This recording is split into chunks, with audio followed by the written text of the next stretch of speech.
রেখেছি। আমাদের এই মিছিল নিকট অতীত থেকে অনন্তকালের দিকে। আমরা বদর থেকে উহুদ হয়ে এখানে এই শিবিরে এসে দাঁড়িয়েছি।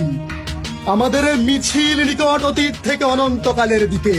আমরা বদর থেকে উহুদ হয়ে এখানে শত সংঘাতের মধ্যে শিবিরে এসে দাঁড়িয়েছি। কে প্রশ্ন করে আমরা কোথায় যাব? আমরা তো বলছি আমাদের এই যাত্রা অনন্তকালের। উদয় অস্তের ক্লান্তি আমাদের কোনোদিন বিহদ্দল করতে পারেনি। আমাদের দেহ ক্ষত বিক্ষত, আমাদের রক্তে সবুজ অজীব হয়ে উঠেছিল মুতার প্রান্তর। এই পৃথিবীতে যত গোলাপ ফুল ফোটে তার লাল বর্ণ আমাদের রক্ত, তার সুগন্ধ আমাদের নিঃশ্বাস বায়ু। আমাদের হাতে একটি মাত্র গ্রন্থ আল কোরআন। এই পবিত্র গ্রন্থ কোনদিন কোন অবস্থায় কোন তাওহীদ বাড়িকে থামতে দেয়নি। আমরা কি করে থামি? আমাদের গন্তব্য তো এক সোনার তরুণের দিকে, যাই ভূপৃষ্ঠে নেই।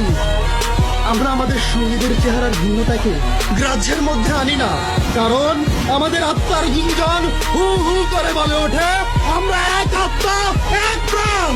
শহীদের চেহারার কোনো ভিন্নতা নেই, শহীদের চেহারার কোনো ভিন্নতা নেই। শহীদ আব্দুল মালেক, শহীদ মীর কাসেম আলী, শহীদ আবু সাহেব, তারা সবাই এক। শহীদের চেহারার কোনো ভিন্নতা নেই। আমরা তো মায়ের উদর থেকে পৃথিবীতে পা রেখেছি শহীদ হওয়ার জন্য। আমরা আজন্ম এই মিছিলেই আছি, এর আদি বা অন্ত নেই। 1500 বছর ধরে সভ্যতাগুলোর উত্থান পতনে আমাদের পদশব্দ একটু থামেনি।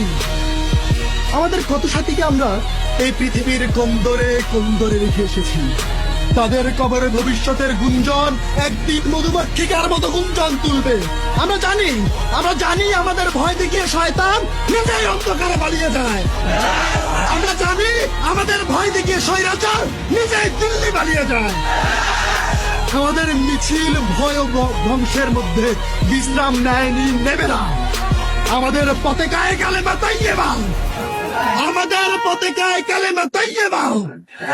এই বাণী কোনদিন কাউকে থামতে দেয়নি, আমরাও থামবো না।